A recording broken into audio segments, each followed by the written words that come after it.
Hey yo, what's up YouTube? 宇宙ラブシャーマンのリオです。今日は第2回ということで、言葉で言い表せる世界の小ささと、言葉を最大限利用して人生を豊かにする方法を教えていきたいと思います。ヨロヨロヨロヨロ。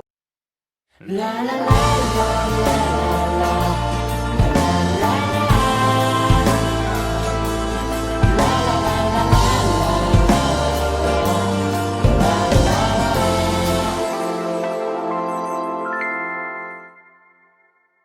最初の動画で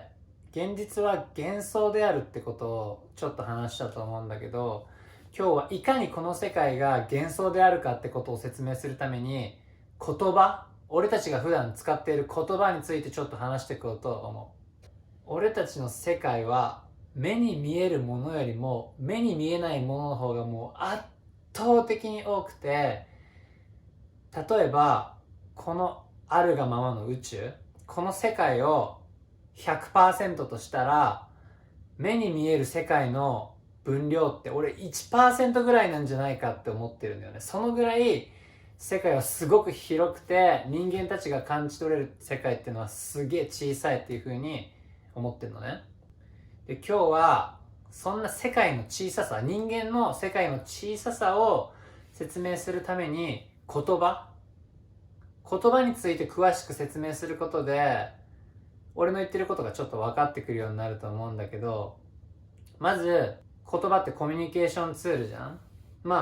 ほぼほぼ人間は言葉をメインに、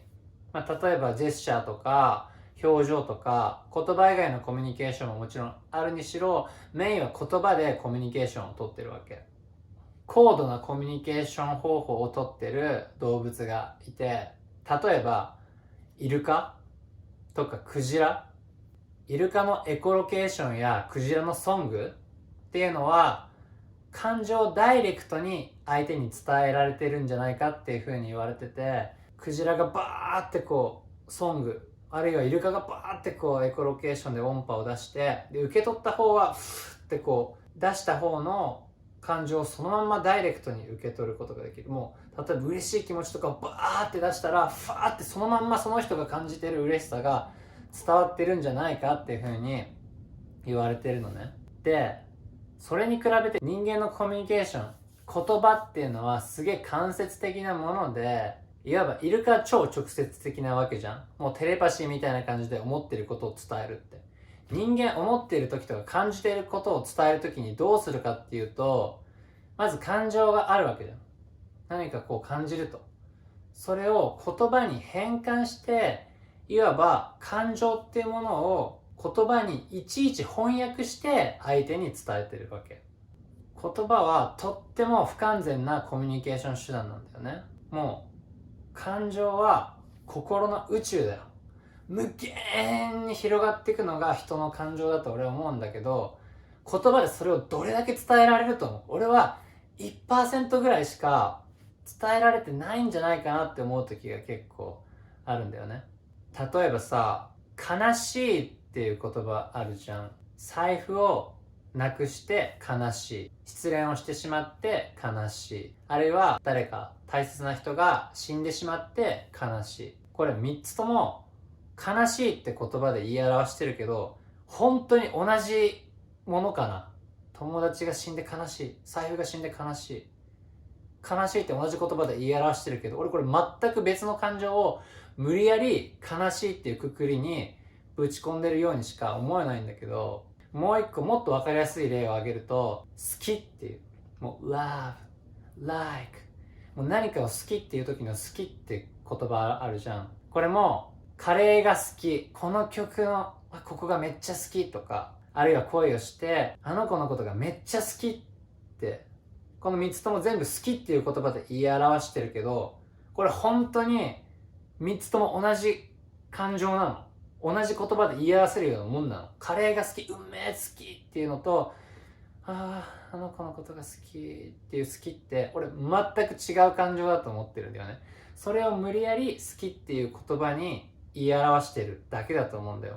この2つ以外にもこういう例っていっぱいあるんだよね。だから言葉だけで相手を理解しようとするのは絶対に間違ってて、好きとか嫌いとかこの感情の言葉、おのおの全然違うものを無理やり言葉に突っ込んで相手に渡してると、それが 100% 伝わるわけないじゃんっていうこと。よくさ SNS でさ炎上したりさ、あとは LINE とかで LINE で喧嘩することってない？なんか実際に会って面と向かって話してたら喧嘩しないような内容のはずなんだけど、 LINE で文章だけでやり取りしてたがゆえに喧嘩になっちゃうみたいな経験ないかな？俺結構それがあって、それなんで LINE で喧嘩するかって言ったら言葉だけだからだと思うんだよね。誤解の幅がどんどん広がっていっちゃうっていうか、会ってたらさもう表情もわかるじゃん、声色もあるじゃん。表情と声色と、あとなんだ、身振り手振りと、もっと言うとバイブス、この気の流れみたいなのがさこう伝わるわけよ。会って話してると同じ場を共有して、でこう声の振動が相手の耳に伝わって、でその相手の気持ちが伝わるみたいな。ある種さこの喋るっていうさ、これは歌なわけよ。言い方とかさ全然違うじゃん。同じ文章でもさ言い方とかでさ全然違うわけじゃん。でこれは受け取る側の鼓膜を揺らして言葉以上のものを俺は絶対伝えてると思うわけ。会って話した場合って。それが LINE とか文章の時ってもう自分とは程遠いものに翻訳して、しかも手書きじゃないからタイプした誰もが同じフォントで機械的にこうコミュニケーションを取るわけじゃん。そういった時に相手が意図してないことを勘ぐっちゃったりとか、全く違った風に伝わってしまって喧嘩になってしまうみたいなことがあると思うんだよ。それはやっぱり言葉の不完全さを表してる実例だと俺は思うんだよね。そんな不完全ですごい小さい言葉だけで考えて生きてるとどんどん苦しくなっていってしまって、人間はもう宇宙なんだよ。俺たちの心はもう宇宙そのものと繋がってるんだよ。いつだって心は宇宙なんだよ。言い表せないんだよ。だから言葉だけで考えたり言葉だけで話してたりとかするとどんどん小さい世界に狭められていって苦しくなっちゃう。だって俺たちは宇宙だから。すげえ広いんだぜ俺たちは。いえ俺たち広いんだぜ。でもやっぱり言葉は必要じゃん。何でもかんでも会って話すってわけにはいかないし、言葉とはうまいこと付き合っていかなきゃいけないんだよ。だって明日から言葉やめろって言われたらもうみんな何もできなくなっちゃうじゃん。俺もできないし。そこで俺はやっぱり言葉を使わない時間っていうのを設けるのがすごく大事だなっていうふうに思ってんだよね。例えば瞑想とか海に行ってぼーっとするとか、あるいは音楽を聴いてる時とか、そういう時って多分いちいち考えてない。言葉から自由になって心が研ぎほぐされてすごく人生が充実している時間だと思うんだよね。だからそういう時間を必ず1日に3分は作る。どんな忙しくてもさ3分なんて作れんじゃん。3分さタイマーセットしてさ、瞑想、呼吸を観察するっていうだけ。こう吸って吐いてっていうのをずっと観察してるだけ。これを3分毎日やるだけでどんどん良くなっていくから、これはぜひ明日からやってみてほしい。ここまで言葉だけで生きていくことの辛さとか言葉の不完全さを説明してきました。ここまでだけを見た人ってなんかリオってアンチ言葉なのかなみたいな風に思うかもしんないけど、それ違うと。俺が言いたいのは言葉の小ささを理解した上で最大限言葉を利用するっていうやり方をこれから教えていく。言葉を利用してめちゃくちゃ自分の人生を豊かにすることができる。言葉によって俺たちは世界を作り出すことができるわけ。例えば俺は生活とか自然の中から言葉を紡いで歌詞にしてメロディーに乗せて、もうあれは世界観の創造なわけ。俺は世界を作ってる。言葉には何もないところから世界を生み出すほどの強烈なエネルギーがある。この強力なエネルギーをみんなの人生を豊かにするために使ってほしくて、なぜかわかんないけど人はね、気がつくとなんか考えなくてもいいこととか好きなこととかいっぱいあるはずなのに嫌なことの方を考えていることが多いと思うんだよね。俺はこの強力な言葉のエネルギーをぜひみんなにも利用してほしくて、この言葉の強力なエネルギー、何もないところから世界を生み出すほどのこの言葉っていうエネルギー、小さいが上にすごく明確で狙いが定まってるんだよ、言葉っていうのは。その言葉のエネルギーをどうやったら最大限に利用できるか。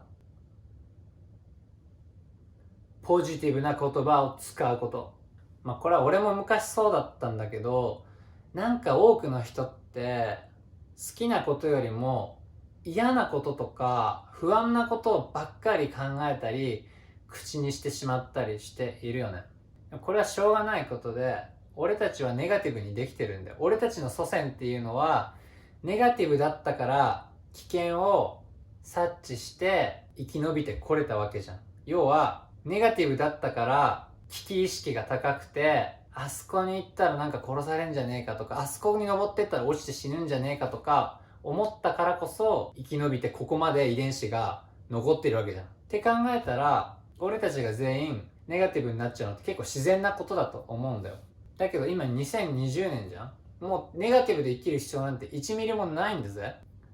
遺伝子レベルで無意識にネガティブになってるけど、もうかつてほどジャングルでね、俺たちの祖先が暮らしてた時ほど危機意識を働かせる必要はなくて、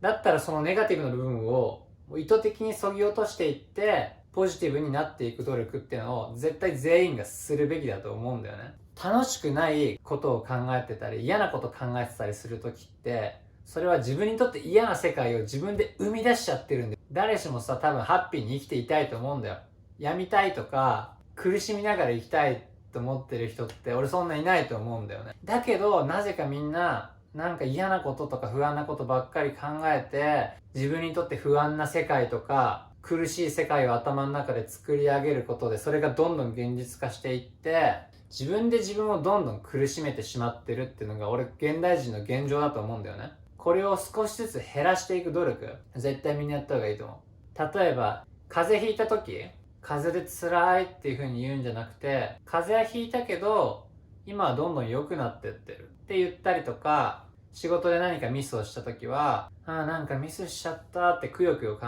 えるんじゃなくて、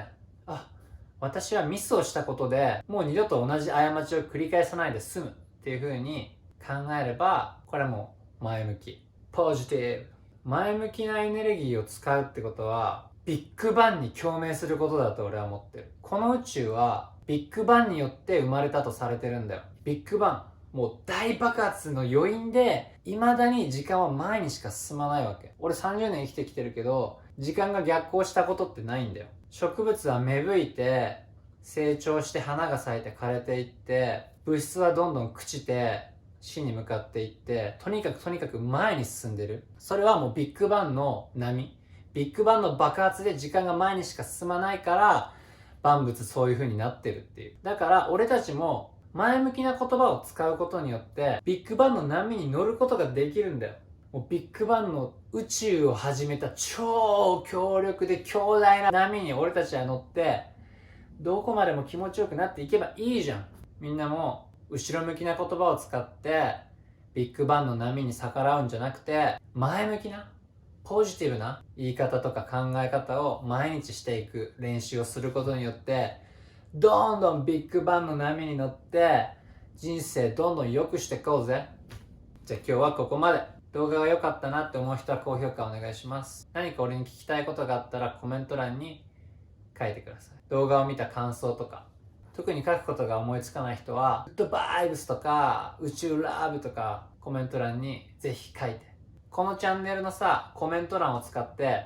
ポジティブになる練習をしちゃってくれよ。もういいことしかないから。ポジティブな言葉を相手に与えることによって相手がハッピーになって、でハッピーになった人はそれをまた違う誰かにあげるって、もうそれだけでいいじゃん。イエーイ。それじゃあまた次回お会いしましょう。